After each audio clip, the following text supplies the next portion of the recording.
வெங்காயம் வதங்கிடுச்சு. நம்ம கீரை எடுத்து போட்டுக்கலாம்.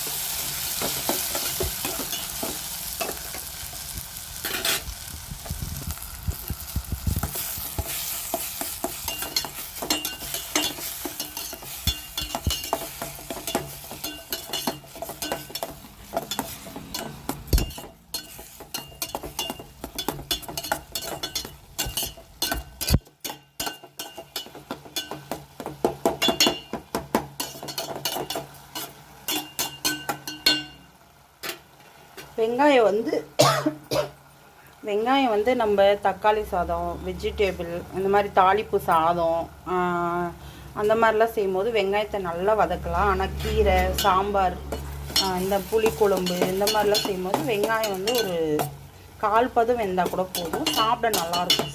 நறுக்குன்னு நம்ம இந்த கீரைக்கு 2 வரமிளகா தான் போட்டிருக்கோம். அதுவே காரம் கொடுக்கும். வேக நல்லா ஒன்றா சேர்ந்து இது பண்ணால் கொஞ்சம் நேரம் அது இதாகும். இப்போ நம்ம தேங்காய் சேர்த்துக்கலாம். தேங்காய் துருவி போடுங்க, நல்லாயிருக்கும். கீரை பொரியல் ரெடி ஆகிடுச்சு. எங்கள் வீட்டில் எப்பவுமே தேங்காய் அதிகமாக தான் போட சொல்லுவாங்க. அதனால் நான் தேங்காய் அதிகமாக போட்டிருக்கேன். உங்களுக்கு வேணும்னா கம்மியாக போட்டுக்கோங்க. டேஸ்ட்டாக இருக்கும். தேங்காயோடு செஞ்சு பாருங்கள், இன்னும் இதுவாக இருக்கும். இன்னொரு 5 நிமிஷம் கழித்து இந்த பொரியல் ரெடி ஆகிடும்.